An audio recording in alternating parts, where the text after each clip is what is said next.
Si te gusta el programa y querés ver más, podés buscarnos en nuestro canal de YouTube o seguirnos en Facebook y Twitter. Ahora seguí viendo mucho más de Planner TV.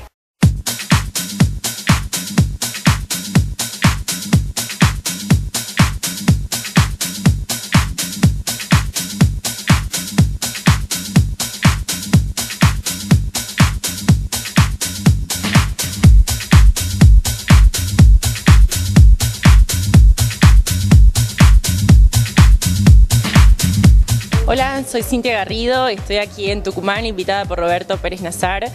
Bueno, estamos a punto de empezar los desfiles, así que muy contenta de estar acá presentando vestidos de novia, de fiestas y muchas opciones para las chicas que están por casar.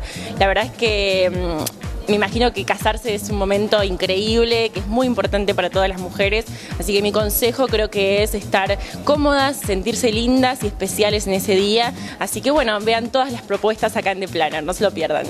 Bueno, y para las novias a la hora de elegir un vestido me parece que lo más importante es que estén cómodas. Y después cuando llega la hora de divertirse y bailar, tener la posibilidad de que el vestido se acorte, es una muy buena propuesta para tener en cuenta. Hola, soy Darío Rina, nuevamente acá en Expo Boda, con mi segunda experiencia en Tucumán, muy contento de estar acá y bueno, trayendo mi colección, la última colección que he presentado en Milán y bueno, consejos para las novias.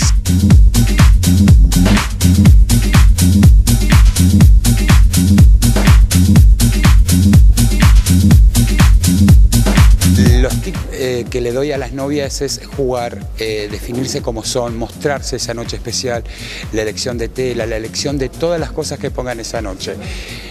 No jugar a no ser, jugar a ser, eso es lo importante. Jugar con la sensualidad, marcar lo que hay que marcar y destacar todo lo que hay que destacar, que hay mucha en todas.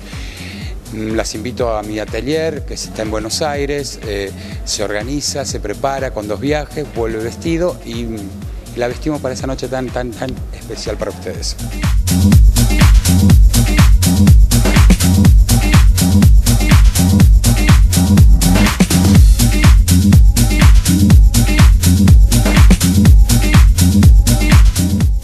En el desfile de hoy voy a hacer una pasada de cortos, un poco de fiesta, en una novia media audaz, con colores no tradicionales y después voy a jugar con las novias clásicas hasta gran novia. Y bueno, espero que lo disfruten, que jueguen y se diviertan, como esa noche.